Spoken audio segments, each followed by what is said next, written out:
welcome to OccupySFTV this evening. I am James, CIA James, also known as One Liberty, Occupy One Liberty, and Eye of Ra. Why so many aliases, you ask? It's a scary world out there, and if you need to find me, you're going to have to look for me. But it's not that hard. So, first on the topic of discussion, I think most importantly is the police killing people in public, running from them, or even lunging at them with a knife when they have the option to taser them and not pump 2 slugs into their chest and then handcuff them. Yes, I am referring to the incident in San Francisco where there's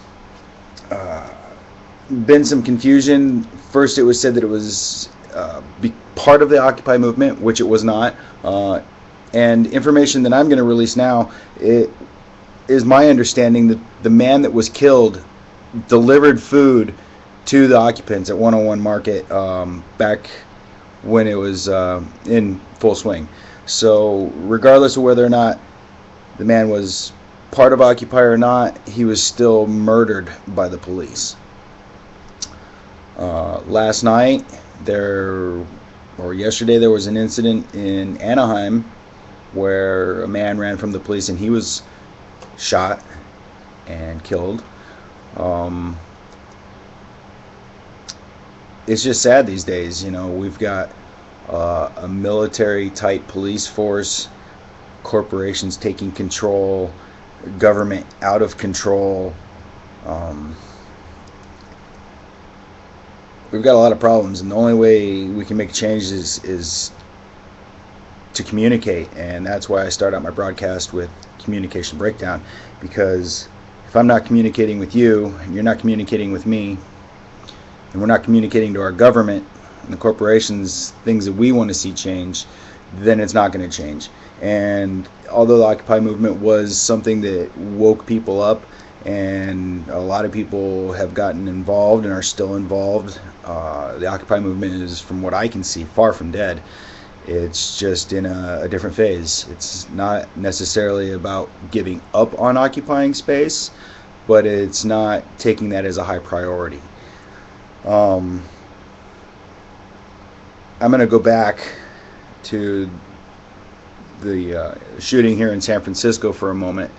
The gentleman that first on scene as a reporter, Robert Benson from the Occupy movement at Occupy SF 101 Market in front of the Federal Reserve, was the first reporter on scene. And from what I'm reading here in truthout.org, there's quite a bit of discrepancy in the situation where, you know, the police made a statement and it's been, you know, said that the man was with Occupy, he wasn't with Occupy, he was cuffed when he was shot, that he wasn't cuffed. There's a lot of things going on here, and I think that you need to look into it and see what you think should have been done. Because if I was a police officer and a man lunged at me with a box cutter, I probably would have had my taser out, or even my stick.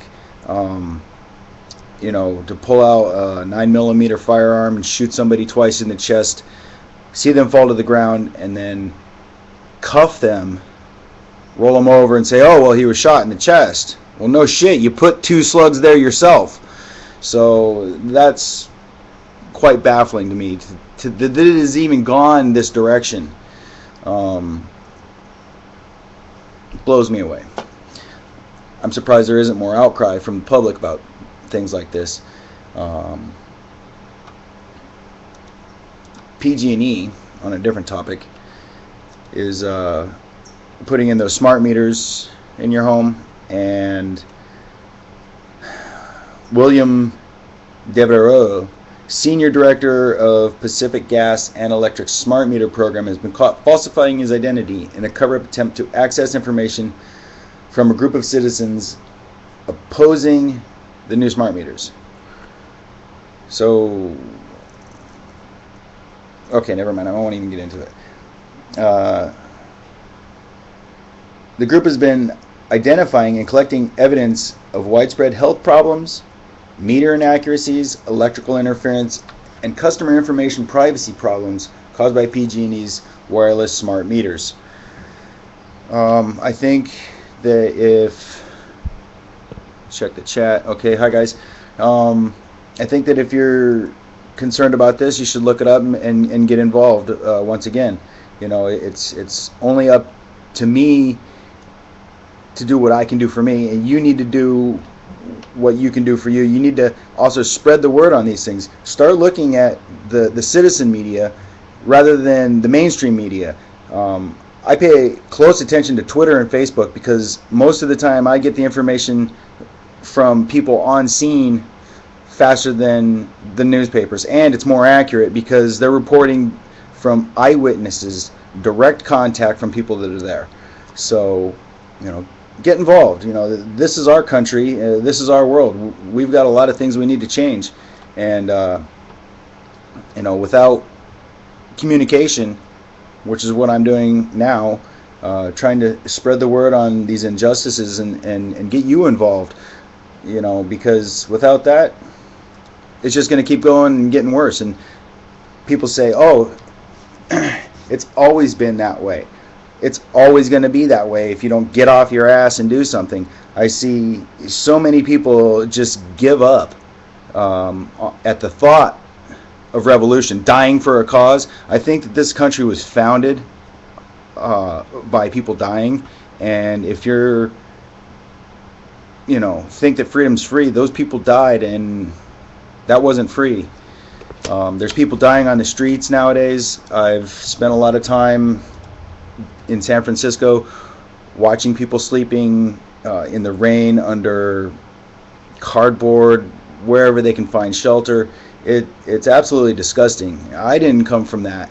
I came from a middle-class family, and for me, at this point, I'm almost about to sleep under a box. So, you know, it's not that I've gotten to the point where I'm nearly homeless. Well, I'm in a safe house right now, so I am homeless. But you know, I digress. Back to the topics. Just one second. I had one thing I wanted to look up here. There's a little skit. Well, I don't think I'm going to be able to get that to you because Ustream is not cooperating. So I'll move on to the next topic, which is the Constitution and the Bill of Rights. Ties into the last topic, more or less. And you can research it.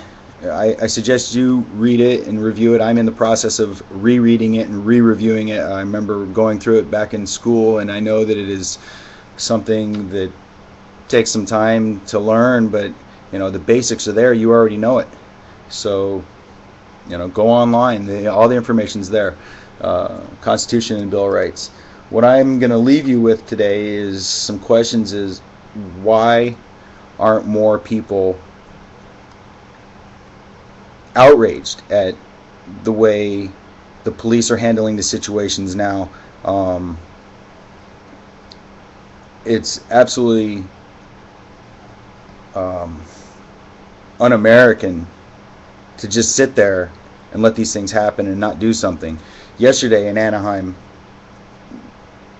there was the incident with the shooting of the man, and then the police attacking the people protesting that incident. There was a dog release that attacked a mother and baby in a carriage. So, you know, you have to stand up for this. You have to stand up against this. Excuse me. One last thing here real quick. Leonard Peltier. Have you heard of Leonard Peltier? Do you know who he is? I'm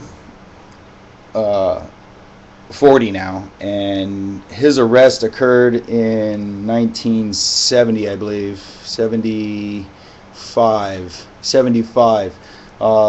Look into that. Leonard Peltier was Native American that was arrested. He's still in prison, and you know, there's a lot of controversy about it, and I'm looking at it on Wikipedia right now. Doubts about the legal proceedings, about FBI radio interceptions indicating things. There's been a lot of corrupt things that have gone on to try to keep us from standing up for our rights. I'm not going to sit down and just let it happen like so many other Americans. I'm glad to see that there's viewers here. It'd be nice if you could throw up some chat so that I know some of your thoughts on this. I'm not just talking to myself. Back to Leonard. Just one moment. 21st century developments. We'll go to that. Near the end of the Clinton administration in 2000, rumors began circulating that Bill Clinton was considering granting Pelletier clemency. Opponents campaigning against that, culminating in a protest outside the White House, by about 500 FBI agents and families. Well, never mind. Just Google the Pelletier on your own. A letter opposing clemency from FBI Director Louis Fresh. Clinton did not grant or deny Pelletier clemency.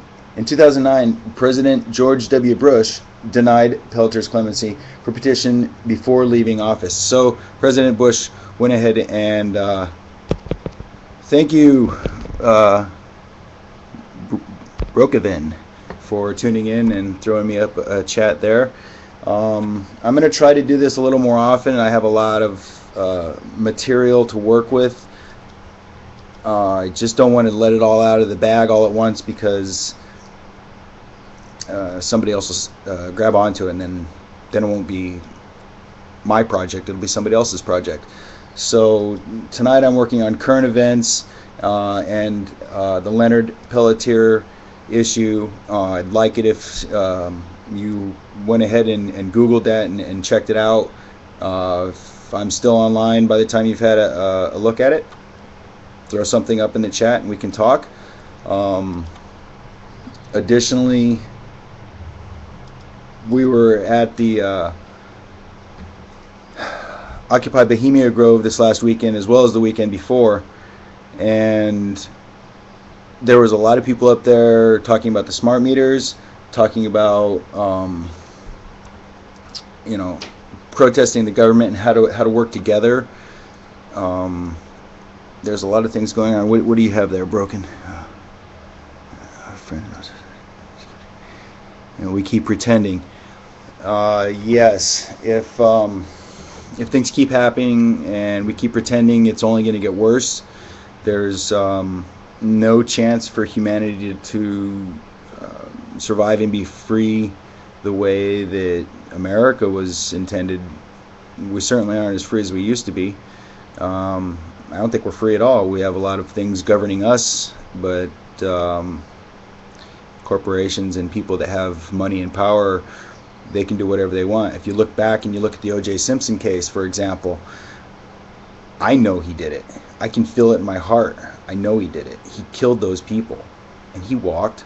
Of course, he's in jail now for some other dumbass crime, but once a dumbass, always a dumbass, right? It's really disturbing that society continues to just sit there and do nothing. There should be massive protests at this point. If Occupy wasn't the awakening, what's it going to take?